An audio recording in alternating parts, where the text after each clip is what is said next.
de la mobilité, France Bleu 107.1 jusqu'à 9h30 avec ce matin Fabrice Godefroy qui préside l'association Dieseliste de France.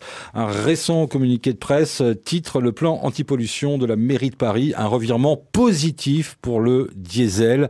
Éclairez-nous sur ce titre. Qu'est-ce qu'il y a de positif dans le plan de la mairie de Paris ? Alors il est positif parce qu'il a été extrêmement négatif pendant des mois et des mois. C'est-à-dire que la principale cause de pollution, c'était le diesel, alors que déjà l'automobile représente que 15 à 25% des problèmes de pollution atmosphérique. Déjà, première chose.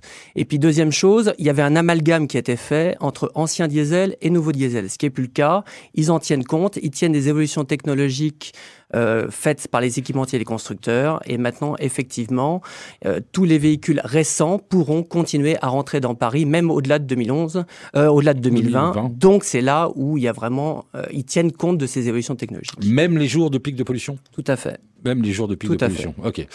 Pascal va intervenir. Bonjour. Oui, bonjour Pascal. J'ai une petite question parce que je vous explique un peu mon background.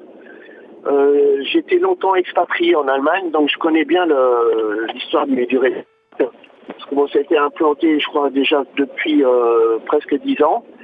Et ma question est la suivante. On a un deuxième véhicule qui est une Golf 3. Et est-ce que vous savez où est-ce qu'on peut faire cette opération de rétrofit ? Parce que mon garagiste à Gif-sur-Yvette, qui m'a dit, moi j'ai aucune connaissance là-dessus, je ne sais pas comment ça marche. Et est-ce qu'il y a des solutions peut-être qu'on peut proposer ? Alors déjà, c'est intéressant parce que vous dites que vous venez d'Allemagne. Alors effectivement, déjà, en Allemagne, les zones de faible émission qui veulent être créées en France ont déjà été créées en 2006 et en 2007 en Allemagne. Après, effectivement, vous avez entendu parler du rétrofit. Alors, j'explique rapidement parce que le rétrofit, c'est quoi en fait ? C'est la possibilité d'équiper un système de dépollution moderne sur un ancien véhicule, notamment un filtre à particules. Et alors, c'est marrant que vous nommiez l'Allemagne parce que ça fait justement partie des villes et des pays précurseurs à ce niveau-là. Et en Allemagne, ils ont équipé plus de 400 000 véhicules en rétrofit en système de dépollution. Parce que il y a eu alors, il faut deux choses. À la fois, il faut la restriction, c'est-à-dire la zone de faible émission. Et de l'autre côté, il faut aussi des solutions pour les gens pour qu'ils puissent encore rentrer avec les anciens véhicules. Et donc, ils ont donné la possibilité de s'équiper de ces filtres à particules qui peuvent se monter en post-équipement. Et ça, c'est vraiment quelque chose qui est très précurseur en Allemagne. Alors après, pour le montage en France, pourquoi c'est pas connu ? Parce que pour l'instant, personne n'en parle et il n'y a pas d'aide d'État à ce niveau-là. Donc, c'est bien le souci.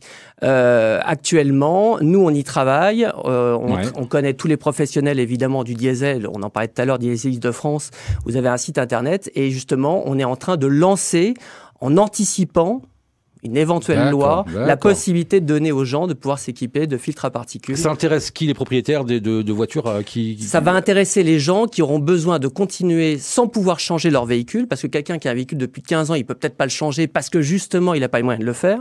Et donc, ces gens-là pourront s'équiper pour un coût moindre d'un filtre à particules avec une aide de l'État et pouvoir continuer à rentrer dans Paris. Justement, c'est une solution qui est à la fois écologique et économique. Pour des véhicules antérieurs à l'an 2000 alors ? Pour tous ceux qui sont avant donc 2010, avant la norme Euro 5. En fait, les véhicules qui ne sont pas actuellement équipés de filtres à particules. Voilà. Et combien cela coûte aujourd'hui l'opération ? Alors ça coûte entre 400 et 500 euros, en sachant qu'en Allemagne, parce que vous citiez l'Allemagne tout à l'heure, il y a des aides de l'État et ils en participaient pour largement plus de la moitié. Et notamment en février, la région de Berlin vient de relancer une aide de l'État à ce niveau-là, justement pour relancer ce marché. Et d'ailleurs, les fabricants c'est des équipementiers allemands qui fabriquent ce genre d'outils et ils voient pour eux à équiper 400 000 véhicules supplémentaires avant la fin de l'année, c'est-à-dire que potentiellement 800 000 véhicules vont être équipés en Allemagne. Donc vous voyez, on a de quoi faire en France et on a un bon exemple à côté. Mais on est dans l'anticipation, on est d'accord aujourd'hui. Il n'y a pas d'aide de l'État là-dessus. Non, parce que quelqu'un ne va pas du jour au lendemain vouloir s'installer un équipement s'il n'a pas une obligation. Il faut à la fois l'obligation, donc la zone de faible émission, mais il faut en parallèle une aide pour aider les gens à le faire. C'est évident. Voilà. Pascal, merci de votre appel. Merci. Bon, alors cette zone de faible émission, on va y rentrer dans quoi? Dans un an pour Paris? Alors ça va être, dès qu'ils vont mettre en place, je crois que ça va être pour 2015, en juillet 2015, et notamment les poids lourds. D'abord, ça va être les premiers à être pénalisés, les poids lourds avant 2000. Et un an après. Et un an après, en 2016, en juillet 2016, pour les véhicules avant 96. Mais par contre, je le rappelle une dernière fois, avant 96, c'est tous les vieux véhicules essence et diesel. C'est pas uniquement les diesels. C'est là où il y a eu un revirement positif. D'accord. Philippe, bonjour. Oui, bonjour. Dites-moi, j'avais une question. Voilà, en 2013, j'ai acheté une voiture diesel parce que je suis un gros rouleur. Je fais entre 30 et 40 000 km par an. Et maintenant, quand je vois le prix du gasoil par rapport à celui de l'essence, je me demande si j'ai bien fait ou si je devrais peut-être pas revendre ma voiture. Ah. Bon, alors justement, ça a été un peu le problème de toutes ces polémiques ces derniers temps, c'est qu'on fait peur aux gens, on a stigmatisé et quelque part on culpabilise même les conducteurs par rapport, parce qu'ils ont un véhicule diesel. Vous faites combien de kilomètres par an, vous m'avez dit ? Entre 30 et 40 000, ça dépend des années. D'accord. Alors franchement, je vais vous dire une chose que je pense. Quand on fait, nous on n'est pas... absolument pour le diesel. Quand on est un faible rouleur, intramuraux, le véhicule électrique est une solution. Quand on est un petit rouleur, le véhicule essence est certainement une meilleure solution. C'est quoi petit rouleur Un petit rouleur, ça va être entre 5 000 10 000 km par an. Mais passer 15 20 000 km par an, le diesel est quand même quelque chose de performant parce que quelque part, il dépense 25%, il consomme 25% de moins qu'un essence de même cylindrée. Donc c'est énorme, ce qui veut dire que même, là vous parlez de la prix à la pompe, même si demain on avait l'essence et le diesel au même prix à la pompe, il y aura encore un intérêt parce que 25% de consommation en moins. Donc c'est énorme, énorme. D'accord. Donc voilà. Ne vous posez plus la question, Philippe, vous avez eu la réponse, c'est clair et net. Quand on est un gros rouleur, oui, c'est certain. D'accord. Merci. Écoutez, je vous remercie. Merci. Bonne journée. Bonne journée, au revoir. Pascal, bonjour, vous qui avez une question à poser, 01 45 27 107.1, France Bleu 107.1 à Paris, 9h24. Allez-y Pascal. Oui, bonjour à tous. Voilà, moi j'ai la question suivante par rapport à ce qui a été dit tout à l'heure là, par rapport à l'Allemagne justement. Je voudrais poser la question suivante, c'est que en France, là, vous avez dit que la mairie de Paris commençait à regarder un petit peu la technologie et qu'est-ce que les constructeurs savaient faire aujourd'hui. Et on a l'impression que cet élément-là, en France, les pouvoirs publics ne s'intéressent pas du tout à ce que savent faire les constructeurs au niveau technologique d'antipollution, etc., comparativement à l'Allemagne. Alors comment on explique ça ? Comment se fait-il que les pouvoirs publics ne soient pas concernés directement par les technologies modernes qui sont en place déjà années sur les diesels ? On a l'impression qu'ils découvrent ça alors qu'en fait ça existe par rapport à d'autres pays, notamment comme l'Allemagne, où les pouvoirs publics sont beaucoup plus partie prenante dans les développements des nouvelles technologies et sont beaucoup plus au courant. Voilà la question. Ouais. Alors, effectivement, toutes ces évolutions technologiques qui ont été faites ces dernières années, c'est énorme parce que quand on prend le problème du diesel, il faut savoir que grâce à ces évolutions technologiques et notamment les normes européennes qui sont votées en Europe, actuellement on a eu la norme Euro 5, maintenant actuellement depuis le 1er septembre on est en norme Euro 6, il faut savoir que c'est des normes extrêmement drastiques et extrêmement efficaces qui obligent les équipementiers et les constructeurs à trouver des solutions pour dépolluer. C'est énorme, à tel point que quand on prend le diesel, la pollution du diesel a été divisée par 10 en 10 ans. Donc c'est énorme. Alors effectivement, dans certains pays, c'est lié beaucoup à la zone de faible émission. Les zones de faible émission, pourquoi pas ? Parce que il faut dépolluer, bon, pourquoi pas. C'est vrai que là-dessus, on n'est pas précurseur en France parce que on est en train d'imaginer la possibilité de le faire, alors qu'on s'aperçoit qu'il y a plein de pays comme l'Italie, l'Angleterre, l'Allemagne, la Suède, la République tchèque, et le premier pays qui a monté une zone de faible émission, c'est la Suède en 96. Donc c'est sûr qu'on peut pas dire qu'on est précurseur.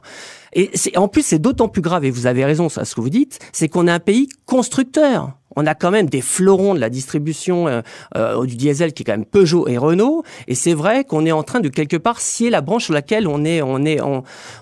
Donc c'est vrai que ça paraît invraisemblable. Mais bon, j'ai bon espoir. On y travaille tous pour essayer de communiquer. Et je sens des prémices d'une évolution et j'espère qu'on va en tenir compte parce que ça serait vraiment bien dommage. Pourtant, pour l'image, tout ce qui s'est passé ces dernières semaines, c'est catastrophique pour la vente des diesels. On l'a entendu dans le rendez-vous d'information ce matin. 59% des ventes de voitures le mois dernier, c'était 73% il y a encore 3 ans, des chiffres très négatifs. Oui, alors ça c'est parce que, à la force de taper sur le diesel, on a fait peur aux gens, on a culpabilisé même les gens. Il y a des gens qui me disent, vous vous rendez compte, j'ai un diesel, j'emmène mes enfants à l'école tous les jours avec un diesel, c'est peut-être dangereux. Enfin, c'est invraisemblable. On a vraiment diabolisé à tort tout ça. Ce qu'il faut, c'est arrêter il faut se pencher vraiment sur les évolutions et acheter un véhicule par rapport à son type d'utilisation et savoir que les nouveaux véhicules diesel sont même moins polluants que l'essence. En norme Euro 6, ils sont même moins polluants que l'essence. Quand on prend la somme des polluants, ils sont moins polluants. Et puis après, on veut pousser absolument en France le véhicule électrique. Très bien. Par contre, quid des centrales nucléaires ? Parce que là, on ne va pas recharger des téléphones portables. Donc, il va falloir qu'en kilowattheure, on dégage absolument beaucoup d'électricité. Donc, développement des centrales nucléaires, forcément, ou centrales à charbon. Donc, centrales à charbon encore plus polluantes. Centrales nucléaires, je croyais qu'on voulait ralentir. Donc, attention. Et puis, je pourrais en parler encore plus là-dessus, si vous voulez. Pascal, merci de votre appel. Gaël a une question également. Bonjour. Oui, bonjour. C'est pas une question, c'est l'infotrafic. Ah, c'est l'infotrafic, pardon, allez-y. Je peux aussi poser une question. Si vous voulez, écoutez. L'infotrafic d'abord et ensuite la question. C'est sur la Nationale 12, en fait, dans le sens Dreux-Paris, je dirais vers le kilomètre 35, juste avant la sortie Plaisir. Il y a 2 véhicules sur la bande d'arrêt d'urgence qui sont en protection d'un 3e qui est dans le fossé. Aïe. Et donc derrière, ça ralentit. Donc ça bouchonne pas mal parce que, en fait, il n'y a pas tellement de monde, mais tout le monde s'arrête pour regarder. Non, oui, bouchon malheureusement de curiosité. On se demande comment il a fait d'ailleurs, mais bon. Une question à poser à Fabrice Godefroy qui préside l'association Dieselistes de France. Je suis désolée parce que c'est une infidélité, donc j'ai pas écouté du tout ce matin. Qu'est-ce que vous avez comme véhicule ? J'ai une Clio diesel. De quelle année ?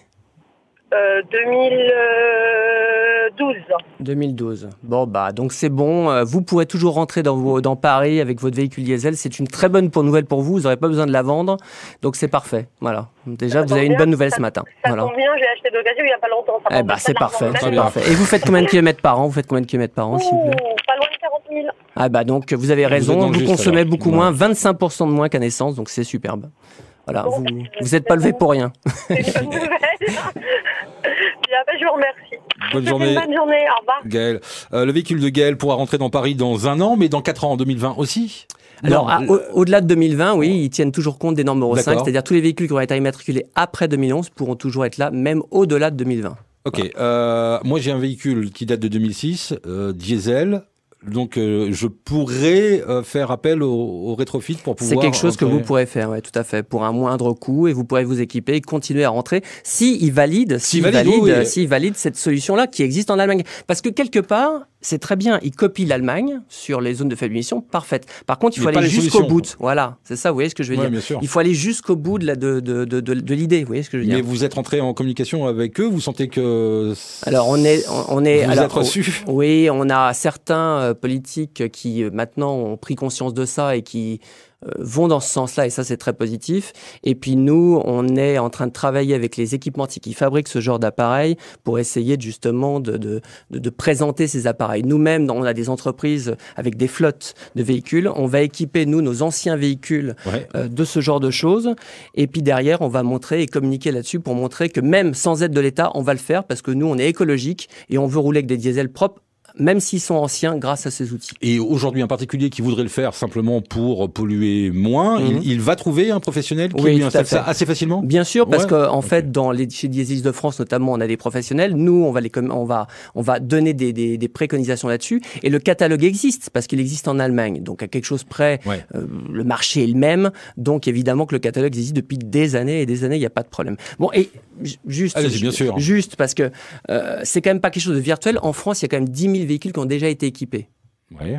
Par contre, ils ont été équipés pour l'instant sur des bus et des cars. La RATP, la STIF et tout ça ont équipé déjà des véhicules en rétrofit. Donc vous voyez que ça existe.